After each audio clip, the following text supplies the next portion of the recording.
Wat julle dit doen vir julle vriende. Wel afsny. Miskien. Maar dit is iets wonderliks wat hulle gedoen het, né? Dit is vir my baie mooi wat een vroukie sê, dit is my lekker om deel te wees van die Gerdie se orkes, né? Orkestra. Ek is deel van haar lewe, dat ek so moois kom bydra. As ek mooi hierna gekyk het, dan lyk dit nie vir my. Miskien moet mense 'n ander vraag vra, hoekom het sy dit gedoen of hoekom het hulle dit gedoen? Julle al daar gedink. Een het gesê is my sussie, né? Maar die ander is 'n klomp vriende. As ek reg is, né? Hoekom het hulle dit gedoen? Beslis nie omdat hulle verplig was om dit te doen. Is dit reg? Ons sien geen pressure op hierdie mense nie. Niemand het gesê, ek dreig jou, jy moet kom doen nie. Hulle het dit uit eie vrye wil gedoen. So mense kan sê, dis beslis nie 'n moedsaak nie, hulle wou dit doen. Hoekom? Omdat hulle omgegee vir hierdie vriendinnetjie van haar, né? Omgegee en hulle wou iets doen. Hulle wil iets doen wat wys, hulle is daar vir haar. Ek dink dit is liefde. Dit is regtig onbaatsigtige liefde. Nou Jesus sê vir ons, en ons het dit gehoor, ekskuus ek het net as 'n bietjie gehoor soos ek gelees het. Jesus sê, julle moet mekaar lief hê. Kom ons kyk 'n bietjie na daai woorde. Wie sê die Here? As Jesus hier met die mense praat, dan praat hy ons in die eerste plek met sy disippels, né? 'n Disipel is iemand wat Jesus volg. Jy is mos ook iemand wat vir Jesus volg, né? So Jesus praat ook met jou en met my. En dan sê hy, moet is 'n bevel. Dit is wat ek van jou vra. Dit is 'n bevel. Dit is wat gelowige mense wat vir Jesus volg, dis wat hulle doen. Julle moet mekaar. Nou die mekaar, toe Jesus met sy disippels praat, was dit ons daai 12, né? Met wie hy gepraat, ek dink miskien was dit net 11 jaar, né? En dit is deel van die afskeid. 11 of 12 dit maak nou as nie saak nie. 'n Deel van hulle was ons Petrus en al die klop het weggehardloop en al die soort van dinge. Jesus sê, julle moet mekaar lief hê. Julle wat volgelinge is, moet mekaar lief hê. Nou hierdie mekaar is natuurlik ook kyk in jou. Nou kyk gou 'n bietjie wie sit agter jou. Kyk gou. Wie sit voor jou? Kyk hierdie kompel wat hier voor sit. Dit is die mekaar wat die Jesus sê, ons moet lief hê. Nou as jy sê, dit is nie so verskriklik moeilik nie, want hierdie ouens wat hierdie sit, is daarom nie 30 ouens nie. Is mos so, julle saam met die katekisasieklas, julle ken mekaar nou al 'n paar jaar, as jy seker slegte mense, nou in elk geval het vanoggend gebad, en skoon en hulle tande geborsel. So, dit is nie so sleg nie, ja, dit is okay om hierdie groep mense lief te hê, né? Maar nou moet mense nie te vinnig praat nie. Jy moet nie praat voordat jy nie alles gehoor het nie. Dit is 'n baie goeie beginsel. Luister eers na alles wat mense sê, want anders doen ek dalk of neem ek 'n verkeerde besluit of 'n verkeerde aanname. Wat sê Jesus presies? Hy sê, soos die Vader my liefhet, het ek julle ook lief. So dat die woordjie sê soos, en dan kom ons agter, Jesus maak vir jou en vir my, maak hy deel van 'n ketting van liefde. God het vir Jesus lief. En Jesus het vir sy disippels lief. Maar Jesus is ook vir my en vir jou lief. En ons is vir mekaar ook lief. En vir die wêreld. So ons het deel geraak van 'n ketting van liefde. Maar die punt is, ek moet soos Jesus lief hê. En dan sê Jesus in die gedeelte, julle moet in my liefde bly. Nou moet ons dit verstaan. Jesus help ons, hy sê, hoe ons is die trippel kan wys. Hoe gaan ons dit wys? Doodgewoon. Dit is nie 'n raaisel nie. Hy kom vertel ons presies hoe ons liefde vir hom kan wys. Hy sê, as julle my opdragte uitvoer, sal julle in my liefde bly. En sê op 'n ander plek, as julle my opdragte uitvoer, noem ek julle my vriende. Soos baie duidelik, liefde is 'n praktiese saak. Kom ek sê dit op 'n ander manier. Liefde is 'n kopsaak. Liefde is ook 'n hartsaak, maar liefde moet ook 'n handsaak wees. Kom ons probeer. Kom, soos jy 'n kopsaak. Ek ken mos vir Jesus. Ek het mos 'n verhouding met die Here Jesus, né? En ek weet wat hy vir my vra. Ek het dit vanoggend gehoor, weer soos baie ander kere. En ek neem 'n doelbewuste besluit. Selfs al beteken dit dat ek my lewe sal aflê, besluit ek, dit is wat ek graag sal wil doen. Hoekom? Omdat ek mos 'n kind van die Here is en my lewe kan verander het. Dis 'n kopding. Want dit gaan nie oor my nie. Ander mense word op 'n pad gesit omdat Jesus van hulle wil seën. Hy seën vir my, die Here seën vir my om 'n seën te wees vir die nasies. Maar daar mag ek nie stop. Net goed wat ek weet en wat ek besluit nie. Wat besluit is, beteken nog nie, dis 'n voorneem, ek het nog nie iets gedoen nie. Wat gaan my help om iets te doen? Harte. Want ek hart het soos Jesus, wat innig jammer kry vir mense. Op 'n plek in die Bybel lees ons dat Jesus na die skare kyk, en sê hy, hulle is so skape, sonder 'n herder. Hulle is heeltemal verloor. Hoe kyk jy na mense? Sien jy hulle seer in hulle oë? Of stap jy sommer net by hulle verby? Raak het vir jou, regtig diep in jou hart, dat ek soos Jesus iets wil doen. Praat vir jou, of mense vir Jesus ken. As jy bekommerd oor mense wat Jesus nie ken nie, raak het jou hart, want dan moet jy ook nie bly nie. Dit moet oorgaan om my hand. Ek moet iets gaan doen. Ek moet van vertel, ek moet daar wees. Ek moet daar wees is baie keer nie genoeg. Al het ek ook niks gesê nie, kan ek dalk van hulle sê, hier is iemand wat daar wil wees vir jou. Belangstel, hoe gaan dit regtig met jou? En wie jy baie keer, sê die groot probleem van mense se seer by die huis. Dis die monster wat hulle probeer hanteer. Help wat jy kan. Ek dink liefdes kan jy te lang uitdeel, wat moeite maak, tyd maak vir mense. En wie jy liefde, wat mense spesiaal voel. Dat hulle voel ek is nie meer ondergeskik en minderwaardig nie. En wie dit is presies wat Jesus vir jou en vir my doen. Hy kom noem ons sy vriende. En wat het so spesiaal maak, as mens mooi gekyk na die agtergrond van die woordjie vriende. Destyds was daar blykbaar 'n groep wat hulle genoem het die vriende van die koning of die vriende van die keiser. Nou die vriende van die koning is mense wat enige tyd, dag en nag, toegang gehad het tot die koning. As die koning iets belangriks moes bespreek of moes besluit, dat hy eers gepraat met sy vriende, voordat hy na die senaat of kabinet of wie die leiergroep ook al is, eers met sy vriende gepraat. En daarmee wil Jesus sê, sy sê, ek noem julle my vriende, en sê, julle kan enige oomblik na my toe kom. Ek is absoluut enige tyd toeganklik. En hy sê, julle is ingelig.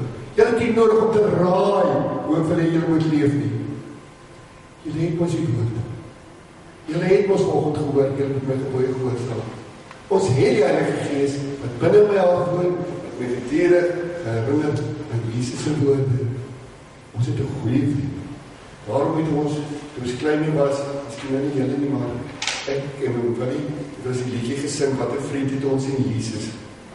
En weet julle, as ek en jy gaan doen wat Jesus vra, dan sal ons blydskap volkome wees. Daar is 'n vertaling wat praat van, dan sal my vreugde volkome wees. Nou dink bietjie, is dit nie wat jy graag wil hê? Wil jy nie graag iemand wees met blydskap in jou hart wat uitborrel nie, dat jy net eenvoudig nie kan keer nie. Hy vreugde in jou hart, wat daar is. Kom ons wees eerlik, as jy na jouself kyk, is dit hoe jy jouself beleef op die oomblik? Of is jy dalk 'n klaar mens, wat oor alles en almal mou, jy negatief geraak? Kan jy sê, ek is baie keer ongelukkig. My mense sê, ek het krities geraak, en ek is soms lelik. Lelik by die mense naaste aan my. My man of my vrou, my dochter of my sussie, pa, ma, en partykeer selfs by die hond of die kat. Dit is nie nodig. Jesus het juist gekom, sodat ek kan lewe in volheid kan hê. Jesus wil hê ek moet die beste ek wees wat ek kan wees. Jesus sê, julle moet mekaar lief hê. Dis natuurlik 'n kop, 'n hart en 'n hand storie. Ek wil vir julle ietsie wys. Waar het julle dit? To make a difference in somebody's life, you don't have to be brilliant, rich, beautiful or perfect, just have to care enough and be there. Niet genoeg omgee. En daar wees. Vir jou volgende prentjie daar. Daar kan jy dit al gesien. Want sê, ma se liefde is so skilgoed. Dit hou nie op. Is dit net mama se liefde wat nie moet ophou nie? Ons liefde behoort ook so te wees. Nee, te loops. Dit is nie slegter om die skilgoed te was, nee. Want iemand moet dit doen.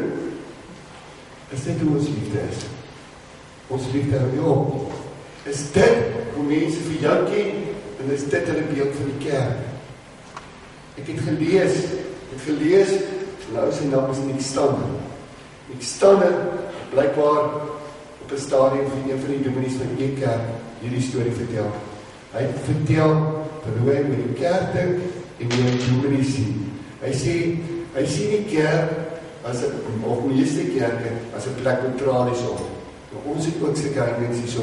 Ons heininge is mos hierso omdat mense ons plek begin afbreek het en vuil gemaak het en al sulke goed. Maar hy het dit gesien is, daar's tralies op, is nie maklik toeganklik nie. En sê hy, en dit is nogal hartseer, hy sê, dominees is besige mense.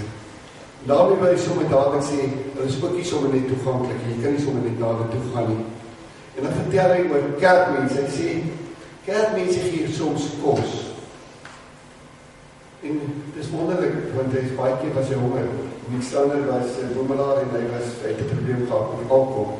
Maar hy sê, party van die kerkmense, oor die kos, hy sê, hulle gee kos en dan het hulle het genoeg gedoen en dan moet die mense loop. Ek maak nie moeite om te hoor, wie is hy en hoe gaan dit met hom en wat gaan in sy lewe aan die kos weggegee. Ek dink ek nou my deel gedoen. En dan vertel hy verder, hy sê, party mense het vir hom gebid. Hy sê, wat het hulle vir my gebid? Hy sê, man of meer dieselfde. Hy sê, dat ek tot bekering sal kom, dat ek vir Jesus sal leer ken, dat ek my drank sal los. En dis die twee goed. Hoor julle, niks van my, hoe gaan ek met my, wat is my probleme, hoe kan ek help nie? Ek dink julle hoor. Hy vertel, dat op 'n stadium met een van die groot kerk toe kom, en hy klop daar die deur, die mense maak oop, en hy vertel, en hy sê, ek soek raad, kan ek met iemand praat, wat vir my kan raad gee? En die mense daar aan die kant sê, soek jy kos? Hy sê, nee, ek soek nie kos nie, ek soek net raad. Soek jy berading? Nee, ek soek nie berading nie, ek soek net raad. Hier is niemand wat dit vir jou kan gee nie. En hy sê, hy toe, sommer net, ek het op die oomblik gesê, goed, kan ek met Jesus praat? En toe antwoord die persoon, so heel moeilik, moenie lag wees nie. Hy is nie hier nie. En ek dink hier is hoe ons kerk wil wees. Bekend as plek waar Jesus nie is nie. Want ons nie maak soos Jesus nie, nie leef soos Jesus nie. En Jesus haat nie nie. Nou is my vraag, wat sien mense as hulle daar by jou wegloop? Sal hulle sê, Jesus is hier nie? Wat sê hulle as hulle na die kerk toe kom? Jesus is nie hier nie. Ons wil nie so wees nie. Nou is die probleem, hoekom maak ons nie moeite met mense nie? Ek dink een van die redes is ons dink, ons is nie goed genoeg nie, wie is ons. Ander die rede is, ek voel ek het nie al die antwoorde nie. Ek beteken moet ek maar net eenvoudig net daar wees. Maar meeste van die tyd sê ek is besig. Ek het soveel take wat ek nog moet doen, in 'n sport, en is dat, en ek sal op 'n sekere klas. En so sal ek al by die werk. Daar is soveel goed wat ek moet doen, en dan kom ek by die huis, en dit is kos maak, en dit is dit, en dit is dat, ek het net die tyd nie, en beteken sê ek is moeg. Ek dink die mens sal 'n verandering moet maak in jou manier waarop jy lewe, en ek gaan het probeer verduidelik.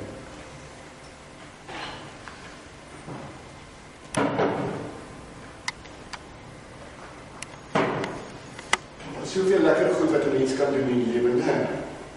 En as jy al hierdie lekker goed in die lewe gaan doen, dit is nou kuier by pelle en fliek en rekenaar speel en al die lekker goed wat ek wil doen, braaivleis, as ek my lewe daarmee vol maak, is daar nie vreeslik baie op 'n plek vir ander goeders. Belangrik goed. Ek dink ek kan drie inkry. Ek kan nie eens 4 inkry, maar dan kan ek 4 belangrike dinge ook in my lewe inpak. Dalk. Maar wie sê, kom ek doen die belangrike goed. So, hy is daar, ek weet waar hy is. En ek doen dit eerste. Dan gaan ek iets interessants in my lewe afgekom. Kom ek doen die belangrike dinge eerste. Wat is die belangrikste ding in my lewe? Help my. Dit behoort te wees, die Here ding. Is mos so. Ek sou nie gewees het as die Here my nie geleen het vir die wêreld. Trek. Wat is nog 'n belangrike ding in jou lewe? My pa, my ma, goedies, sissies. Wat is nog belangrik in my lewe? Vriende. Waarom daar is hulle? Wat is nog belangrik in my lewe? Skool! Take. Nee. Daardie ding wat ek môre moet doen, wat is nog belangrik in my lewe? Was! Nee, wat is nog belangrik in my lewe? Wat kan nog belangrik wees in my lewe? Eet. Okay. Eerste die belangrike goed. En dan kom jy lekker. Eet is ook 'n lekker ding. En dat is 'n interessante ding vir my.